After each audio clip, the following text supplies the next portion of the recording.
오늘 말씀의 제목은 지체하시는 예수님입니다. 지체하시는 예수님. 오늘 아침 말씀은 예수님께서 사랑하시는 마르다, 마리아, 나사로 가정에서 일어난 일인데요. 그 오라비가 죽을 병에 걸린 일로부터 시작되고 있습니다. 그 오라비가 나사로인데 그 가정에서 거의 아버지처럼 가장으로서 그 모든 일을 이렇게 감당했는데 아마 죽을 병에 걸려서 그로 인해서 그 누이들인 마르다와 마리아가 깊은 근심에 잠겼던 것 같습니다. 이 일을 어찌할까 고민하다가 자신들이 믿고 의지하는 예수님이라면 능히 고치실 수 있겠다라고 믿고 인편으로 사람을 보내 그 다급한 소식을 전해드렸던 것입니다. 또 예수님과 그 가정과의 특별한 관계가 있기 때문에 이 정도 말씀을 드리면 예수님이 알아서 오시지 않겠나 해서 사람을 보내 그 사정을 말했던 것입니다. 오늘 3절 말씀을 제가 읽겠습니다. 이에 그 누이들이 예수께 사람을 보내어 이르되 주여 보시옵소서 사랑하시는 자가 병들었나이다 하니, 합축적으로 써있는 말씀인데요, 아마 본뜻은 이랬을 겁니다. 주여 보시옵소서 사랑하시는 자가 병들었나이다, 속히 오셔서 어떻게 해 주십시오, 아마 이렇게 썼을 거고, 더 분명하게 썼다면 속히 오셔서 우리 오라버니를 꼭 좀 고쳐주십시오. 병들어 죽게 됐습니다. 예수님 오셔서 꼭 살려주십시오. 아마 이런 편지를 썼겠죠. 그 누이들은 예수님의 능력과 그 사랑을 잘 알고 있었기 때문에 예수님이 오셔서 자기 오빠를 고쳐주실 것이라고 생각했던 것 같습니다. 또한 우리 생각에도 이런 상황이라면 예수님께서 그 사랑하시는 가정을 위해서 바로 가셔서 고쳐주시든지, 또는 바로 갈 수 없는 그런 상황 속에 있었다면 요한복음 2장에 보면 왕의 신하가 와서 자기 아들이 이렇게 병들어 죽게 됐다라고 하면서 가셔서 고쳐주십시오라고 할 때 예수님이 뭐라고 말씀하십니까? 네 아들이 나았다. 가서 봐라. 말씀만 하시잖아요. 근데 그 말씀을 붙들고 가는데 그 아들이 나았다는 소식을 전하러 오는 그 하인과 서로 만나죠. 가는 길에. 그 언제 그 애가 나았느냐 물어봤더니 그 시간을 계산해 보니까 예수님께 딱 말씀하시는 그 시간에 나았던 것입니다. 그러니까 예수님에게는 말씀만으로도 원격으로 치유할 수 있는 능력을 가지신 분이시죠. 하나님의 아들이신데, 하나님과 함께 동등한 그런 인격을 가지신 분이신데 그걸 못 하실 것이 어디 있습니까? 말씀만으로 고쳐주실 수도 있었을 것입니다. 그런데 예수님께서 이번에는 그렇게 하지 않으셨다는 것입니다. 사랑하시는 그 가정에 찾아가지도 않고 또 말씀으로라도 해주시지 않으셨다는 거예요. 4절 말씀 보겠습니다. 4절 말씀 같이 읽겠습니다. 시작. 예수께서 들으시고 이르시되 이 병은 죽을 병이 아니라 하나님의 영광을 위함이요 하나님의 아들이 이로 말미암아 영광을 받게 하려 함이라 하시더라. 지금 병들어 죽게 되었는 상황인데도 예수님은 이 병에 대해서 진단하시기를 이것은 죽을 병이 아니다, 그러면서 이 병의 이유는 이 병은 결과적으로 하나님의 영광을 나타나게 될 것이고, 또한 하나님의 아들이 이 일로 인해서 영광을 받으실 것이다. 그러니까 이거죠. 성부 하나님께서 영광을 받으시고 또한 성자 예수님께서 이 일로 말미암아 영광을 얻을 것이다. 영광이란 건 뭐예요? 와, 진짜 이분은 하나님이시구나. 우리는 한가 피조물인데,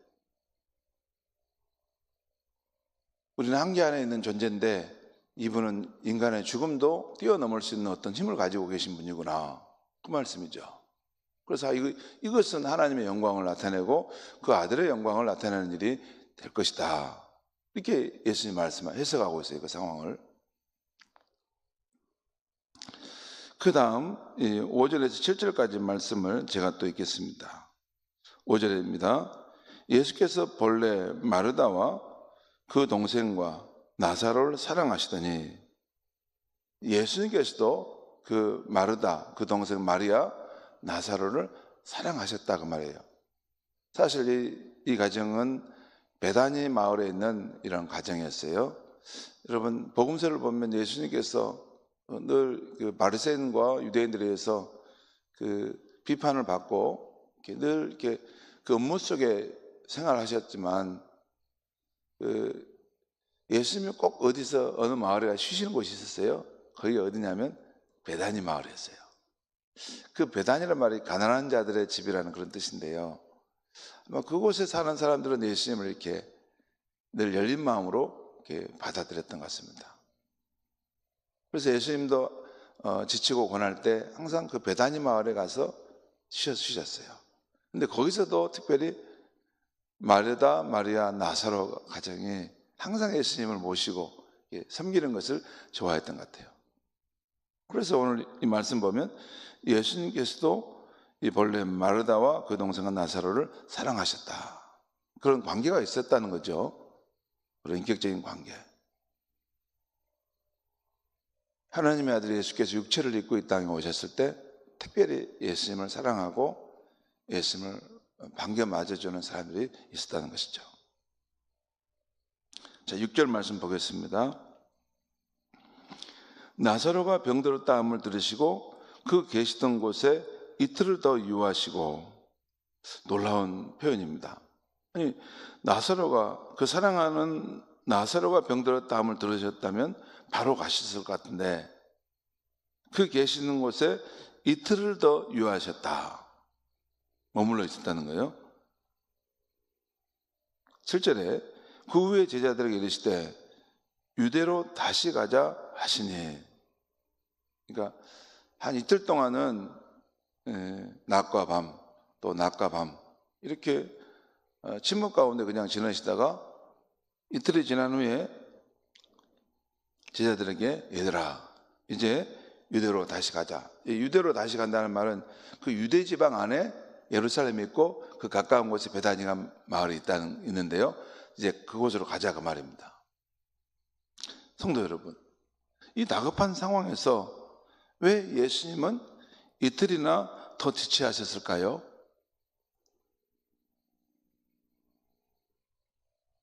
왜 예수님은 이틀이나 더 지체하셨을까요?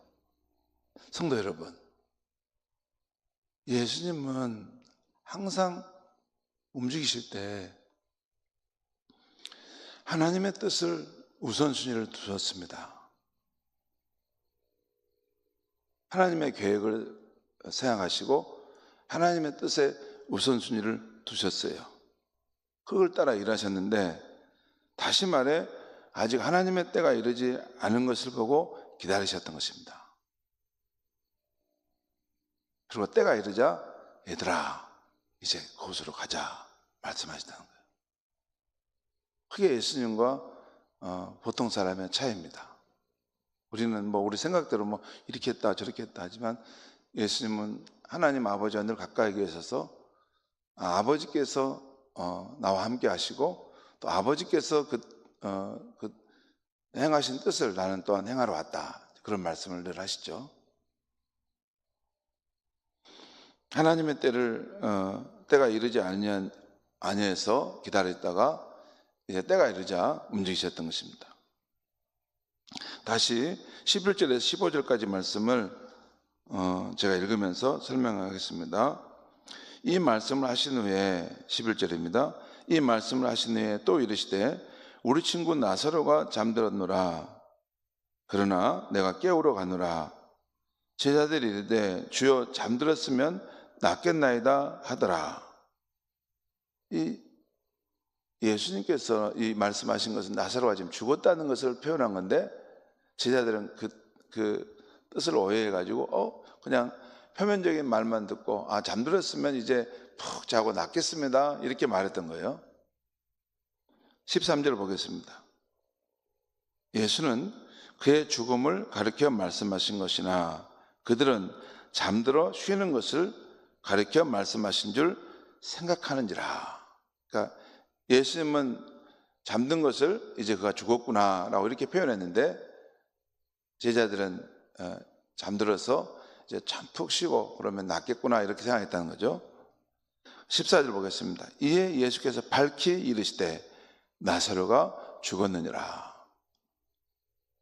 15절입니다. 내가 거기 있지 아니한 것을 너희를 위하여 기뻐하노니 이는 너희로 믿게 하려 함이라. 그러나 그에게로 가자 하시니, 그러나 이 말은 자 이제 그에게로 가자 말씀하셨다는 것이죠. 그리고 마지막 16절은 도마와 다른 제자들이 예수님이 하시는 일을 전혀 알지 못했다라는 것을 보여주고 있어요. 성도 여러분, 오늘 말씀에서 우리가 받는 영적 교훈은 무엇일까요? 먼저 주님을 향한 믿음과 사랑을 가진 마리아의 가정에 다급한 요청에도 주님이 지체하시는 일이 있다는 것입니다. 주님을 향한 믿음과 사랑을 가진 그런 마리아 가정에도 그들의 다급한 요청이 있었음에도 주님이 지체하시는 그런 일이 있었다는 것입니다. 물론 일반적으로는 우리 신자들의 이런 기도나 간구를 주님은 들어주시는 분이십니다. 못 들어주실 이유가 없습니다.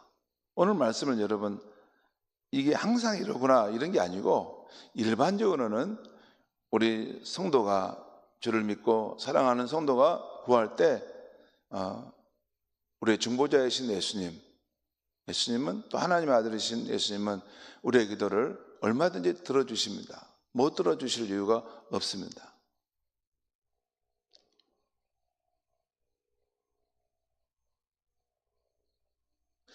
여러분, 우리가 기도를 드릴 때요, 여러분 기도를 드리면 반드시 그 기도를 하나님이 들으십니다. 천지에 충만하신 하나님이 우리의 기도를 못 들으실 이유가 없습니다. 저 멀리서도 우리의 앉고 일어선도 아시고 우리 해에서 무슨 말을 할지도 다 아시는 분이신데 시편 139편에 나오죠. 앉고 일어선도 아시고 우리의 생각도 아시고 우리 해에서 무슨 말을 하려고 하는 것도 다 아시는 분이세요. 그러니까 우리가 입을 열어서 기도를 발설한다면 그걸 못 들으실 분이 아니시죠. 하나님은 천지에 충만하시는 분이신데 다 들으십니다. 그러니까 저와 여러분이 기도하면, 성도가 기도하면 하나님은 다 들으십니다. 그럼 100% 들으십니다. 그런데 그 응답의 방식은 세 가지가 있어요. 첫째는 바로 응답해 주시는 것이 있고, 또 두 번째는 다르게 응답해 주시는 것, 세 번째는 우리의 시간보다 지체해서 응답해 주시는 것. 세 가지입니다. 우리가 기도와 간구를 드리면 하나님께서, 우리 주 예수님께서 그 기도를 바로 응답해 주시는, 그 즈음에 응답해 주시는 일이 있고, 또한 두 번째는 우리가 기도하는, 우리 이렇게 해주기를 바라는데 그걸 다른 방식으로 기도를 응답해 주세요. 세 번째는 우리가 기도하는 그 원하는 때가 있는데 그때가 아닌 다른 때 그것을 이루어 주십니다. 왜 그럴까요? 하나님은 인간이 아니시기 때문에 그렇습니다. 우리 인간 수준이면 우리가 똑같이 움직이시겠죠. 근데 하나님은 모든 만민의 하나님이시고 만민의 구주이십니다. 그러죠? 그러니까 기도를 들을 때 하나님은 그 기도를 들으시고 생각하세요. 고려하신다고 말해요. 왜냐하면 그분은 무슨 그 무생물이 아니고 우리처럼 살아있는 인격자이시고 또한 우리처럼 이런 그 자유와 의지와 뜻을 가지고 계신 분이죠. 그리고 이 세상에는 나와 하나님만 있는 게 아니고 수없이 많은 사람이 있지 않습니까? 그리고 하나님 우리의 기도에 어떤 응답을 하게 되면 그 일로 인한 파장이 다른 사람들에게 동시에 다 일어나는 거 아니에요? 그렇지 않습니까?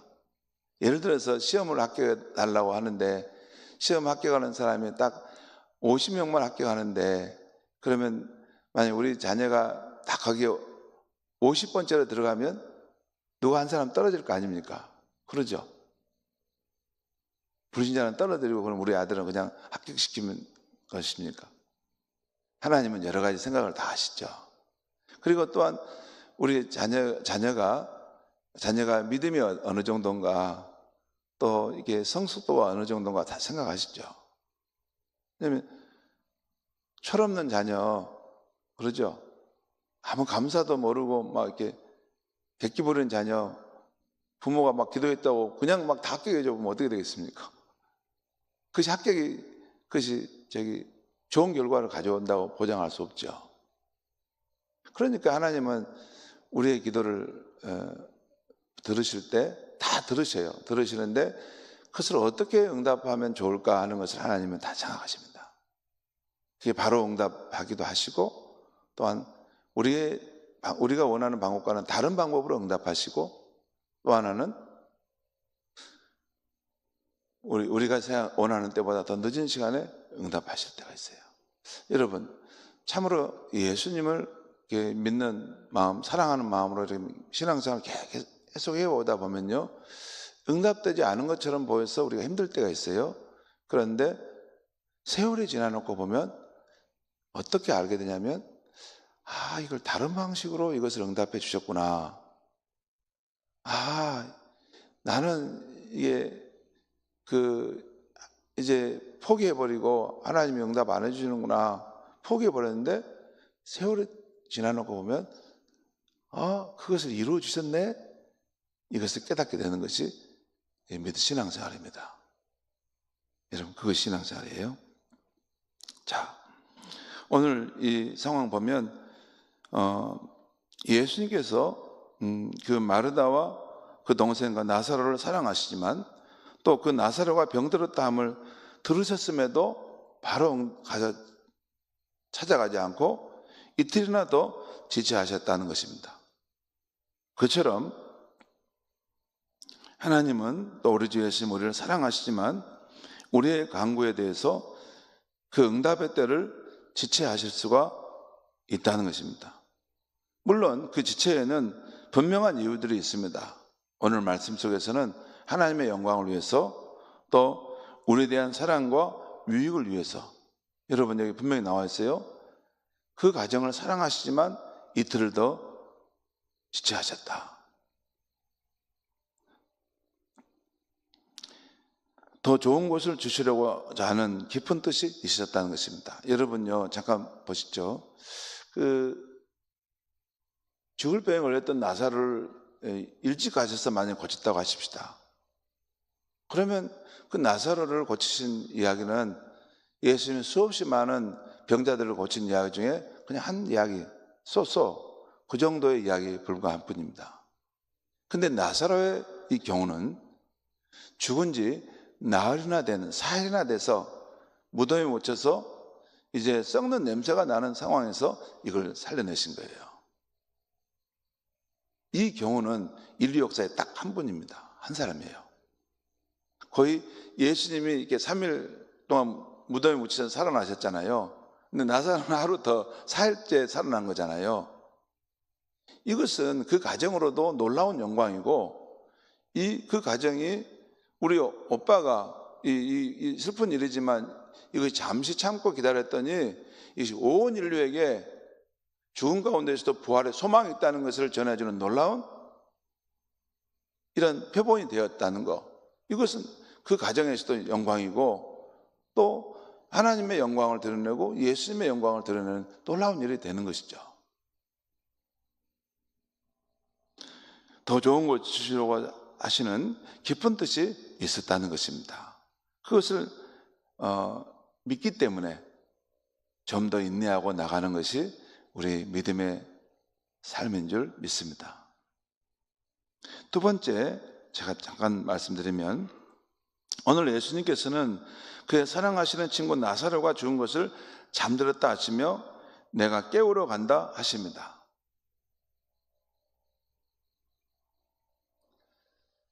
하나님의 아들 예수님에게는 우리가 죽은 것도 잠든 것과 같은 것입니다.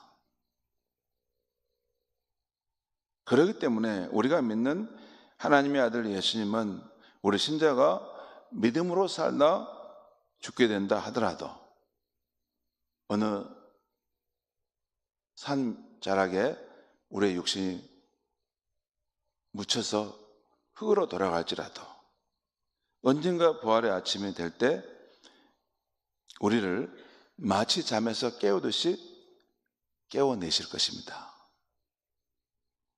그 부활이 우리에게 준비되어 있는 것입니다. 예수님의 이 나사로의 부활, 예수님의 부활, 그리고 우리의 부활, 이것이 준비되어 있다는 것입니다. 이것이 우리 기독교의 신앙입니다. 그래서 여러분, 우리가 이 땅에 살 때 사랑하는 예수님을 사랑하는 사람들이 이렇게 몸이 아프고 병들고 쇠락해 가는 것, 이것은 우리가 사는 이 세상이 천국이 아니기 때문에 그런 건데요. 때가 되면 우리의 존재가, 우리의 자아가 사랑하는 예수님께 나아가서 함께하는 날이 있을 것이고, 또한 우리 육신이 병들고 죽어서 땅의 흙에 묻히고 사람들은 다 우리를 기억에서 잊어버린다 할지라도 봄, 여름, 가을, 겨울 많은 세월이 흐를지라도 우리의 구원자이신 예수님은 저와 여러분을 기억하시고 때가 되었을 때, 부활의 아침이 왔을 때 가자, 내가 깨우러 가야 되겠다 하면서 저와 여러분을 다시 깨우시고 부활의 몸을 입어 주와 함께 영원히 살게 하실 줄 믿습니다. 기도하겠습니다. 하나님 아버지, 오늘 이 아침에 당신의 아들 독생자 예수님의 이 병든 나사로를 향해 지체하셨던 이 말씀을 통해서 우리에게 죽음을 이기고 다시 부활할 수 있다는 이 소망의 말씀을 주셔서 감사합니다. 때로는 우리의 기도에 응답을 지체하시는 것이 같지만 그것이 오히려 우리를 위해서 더 좋은 것을 주시고자 하시는 우리 주님의 뜻이 있다는 것을 알게 하시니 감사합니다. 예수님, 우리가 사는 이 세상은 아직 천국이 아니기 때문에 우리가 소외되고 또 병들고 또 쇠락하고 우리가 원하는 만큼 되지 않을 때가 늘 있습니다. 하지만 그 시간 속에서 오히려 우리가 참된 소망 대신 예수님을 사모하고 갈망할 수 있다는 것에 대해서 감사하고, 우리가 이 땅에서 기도하고 간구하는 것들이 다 응답되어 가지만 또 때로 응답되지 못할지라도 언젠가 그 모든 것을 완전하게 응답해 주실 그날이 있다는 것을 알고 늘 큰 소망 가운데 살아가는 우리의 삶이 되게 하여 주시옵소서. 예수님의 이름으로 기도하옵나이다. 아멘.